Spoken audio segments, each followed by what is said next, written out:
Hamdan, he's the Hamas senior spokesman, joins me on the phone. Good to have you with us. So first of all, we understand Hamas fighters are currently engaging with Israeli forces inside Israel. What is the point of their operation right now?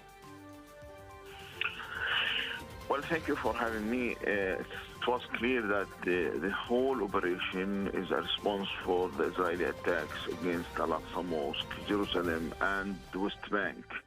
And I have to say that there was a big message for the Israelis. The Palestinian occupied land is still a Palestinian land, regardless to the presence of the settlements and the settlers.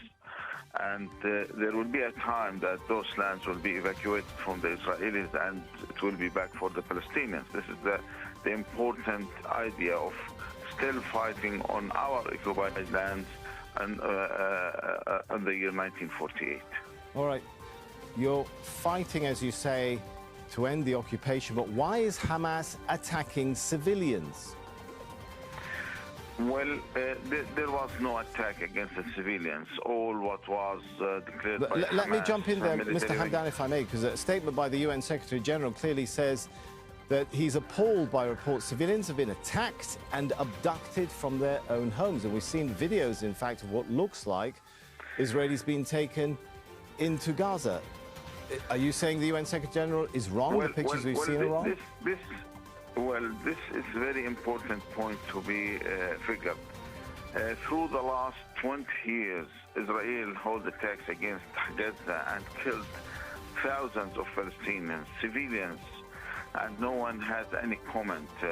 I watched President Biden talking about standing beside Israel and its attacks against the Palestinians. So it's a kind of hypocrisy. He is not talking about the Palestinians who were being killed. Yesterday, a whole family, 18 members family, Shabbat family, were killed this night by Israeli bombing in an airstrike on their own house where there is no militants there. They were only civilians. While when you are talking about the settlers, you are not talking about civilians like the Palestinians. You are talking about settlers who are armed, who came right, to but if I may, the Israelis, if the Israelis are targeting and killing innocent Palestinian civilians, that does not mean in international law it's acceptable for Palestinian groups to target and kill Israeli civilians, right? It's not accepted to attack civilians according to international law.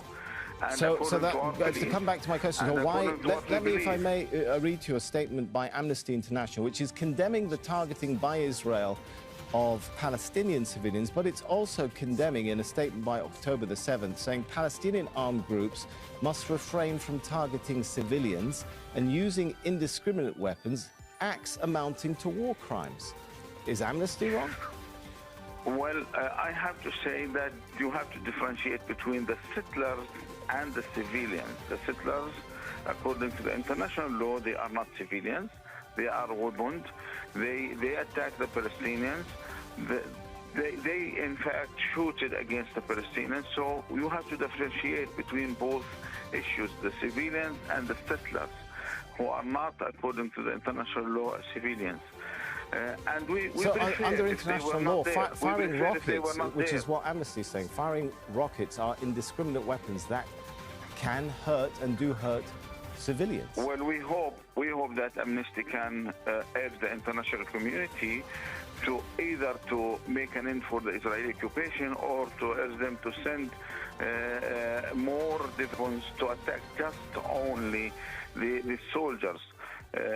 Because we are not targeting on purpose the civilians. You know, there is a huge amount of civilian targets inside the occupied lands 1948, which Hamas is not aiming on or targeting them. We have declared that the settlers, they are part of the occupation, and the settlers, they are part of the armed Israeli power. They are not normal civilians as they are named all the time. So some of these towns, though, are in the southern areas of Israel. We're not just talking about settlements in the West Bank. Well, everyone knows that those are settlements. And if you are talking about Sidrot, it's a settlement. If you are talking about native, it's a settlement. Those are settlements on our occupied lands, 1948. Everyone has to understand that the Palestinian lands is a whole complete land from sea to river, and the Israelis who signed the Oslo agreement, even they did not implement the agreement, and they are still taking over the Palestinian lands. So what the Israelis are doing, they are telling the Palestinians there is no hope for the Palestinians to have their independent state. Blinken, when he paid a visit to Ramallah last I'm sorry, I few have months, to ask you, Osama Hamdan, to hold on for a second. There is a live press conference we're going to listen into right now, and we'll come back to you in a minute, so do stay with us.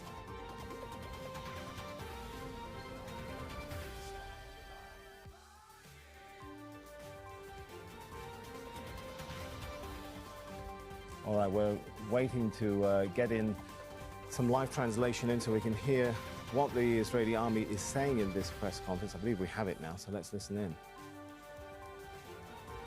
The army has launched a large-scale offensive against Gaza Strip.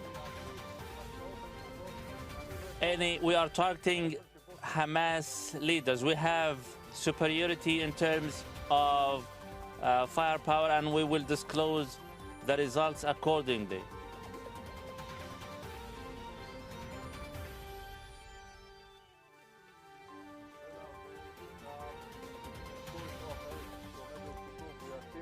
The Air Force, as well as the Army personnel, have harnessed all their capabilities, and they will be put to maximum use in the coming hours. We will also use artillery, and we will continue with our large-scale offensive against Gaza.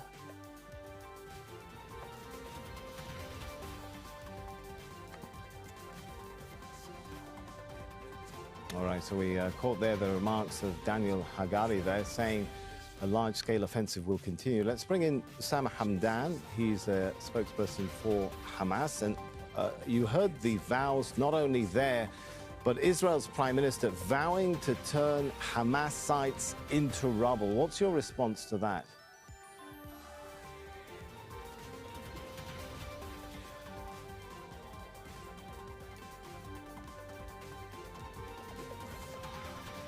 All right, we seem to have lost the connection there with Osama Hamadan. We'll try and maybe we can try again.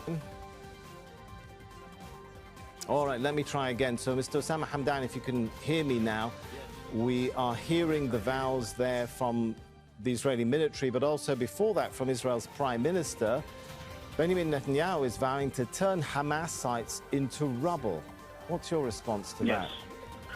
Well, they have been doing that for the Palestinian people for the last 7 decades, and the Palestinians are still standing, fighting for their cause. Israel has to understand that they can't get rid of the Palestinians. They are the landowners, and they have their own right to build their own state. Hamas will fight like the Palestinian people. There will be sacrifices. We understand that. We know the consequences, but we have also understand that at the end of the fight, the Palestinian people will keep standing against the occupation, and we will win our fight. They have left Gaza, and they will leave other parts of our lands. We will decide our future by ourselves. Israel cannot keep controlling the life of the Palestinians, and the international community have to understand that the problem in the region, the instability in the region, is because of the presence of Israel, nothing else. If Israel launches a ground offensive, what will that mean for the people of Gaza? Well, it will be a very big massacre by the Israelis, as they have done that from 1948 up till now. But also, they will not play a game. It will be a very tough time for the Israelis, not in Gaza only, everywhere in Palestine, and maybe from other places, not only in Palestine. Make sure to subscribe to a channel to the latest news from RDZ World News.